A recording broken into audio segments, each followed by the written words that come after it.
Hi everyone. ఒక తల్లిగా నాకు జరిగిన అనుభవాన్ని మీతో పంచుకుంటున్నాను.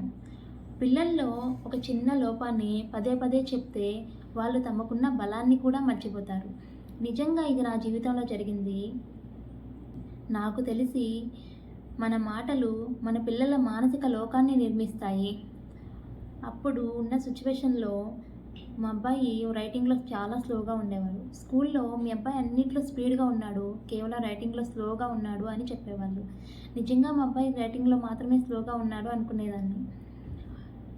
కాలం గడిచే కొంది అమ్మ నేను అన్నిట్లో స్పీడ్గా ఉన్నాను, కేవలం రైటింగ్లో మాత్రమే స్లోగా ఉన్నాను కదా అని చెప్పడం మొదలుపెట్టాడు. సైకాలజీ పరంగా ఒక పిల్లవాడిలో ఒక లోపాన్ని పదే పదే చెప్పే కొంది వాళ్ళ సబ్కాన్షియస్ బ్రెయిన్లో అది స్థిరంగా ఉండిపోతుంది. అప్పుడు నేనున్న సిచ్యువేషన్లో ఒక గొప్ప తల్లి చేసిన పని, ఆ స్టోరీ నాకు చాలా మోటివేషన్గా అనిపించింది. ఇప్పటికే చాలామంది తల్లులు స్కూల్లో వాళ్ళ పిల్లల మీద చూపించే చిన్న చిన్న లోపాలని నిజమనుకొని బాధపడిపోతూ ఉంటారు. సో అవేమి నిజం కాదు. థామస్ అల్వా ఎడిసన్ గురించి మనందరికీ తెలుసు కదా. ఒకరోజు స్కూల్లో అతన్ని ఇంటికి పంపించేశారు. ఇతనికి తెలివి చాలా తక్కువగా ఉంది, మా స్కూల్లో చదవలేడు అని లెటర్ రాసి ఇచ్చేశారు. కానీ అతని తల్లి ఆ లెటర్ని తెరిచి ఆ మాటల్ని ఇలా మార్చి చెప్పింది, నీకు అద్భుతమైన తెలివి ఉంది, ఈ స్కూల్లో నీకు నేర్పలేరు అని. అక్కడితో ఆయన జీవితం మారిపోయింది. తన తల్లే అతనికి టీచర్ అయ్యింది.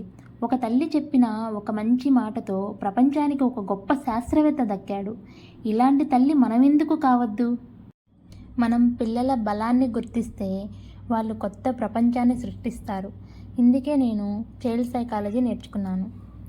అందుకే అంటారు, ఒక తండ్రి చదువుకుంటే అతని అభివృద్ధి జరుగుతుంది, కానీ ఒక తల్లి చదువుకుంటే ఒక కుటుంబం మొత్తం అభివృద్ధి చెందుతుంది. ఆమె చదువు ద్వారా పిల్లలకు ఉత్తమ దిశ చూపుతుంది. ఒక తల్లి చదువు అంటే ఒక తరం చదువు. పిల్లలపై ప్రేమ చూపించండి, విశ్వాసాన్ని పెంచండి, వాళ్ళను గర్వపడేలా తయారు చేయండి. ఫర్ మోర్ పేరెంటింగ్ టిప్స్ కోసం నా ఛానల్ని లైక్ చేయండి, షేర్ చేయండి, సబ్స్క్రైబ్ చేయండి please. Hi my dear parents. ఇక్కడ చిన్న స్కూలా పెద్ద స్కూలా అనేది మ్యాటర్ కాదు, బ్రాండ్ మనకి ఇంపార్టెంట్ కాదు. మన పిల్లల లోపాన్ని సవరించే స్కూల్స్ కావాలి, కానీ మన పిల్లల లోపాన్ని పదే పదే చూపించే స్కూల్స్ మనకు వద్దు. మీరు మీ పిల్లలకి స్కూల్ చూస్ చేసుకునేటప్పుడు ఏ విషయం ముఖ్యంగా చూశారు కామెంట్లో షేర్ చేయండి.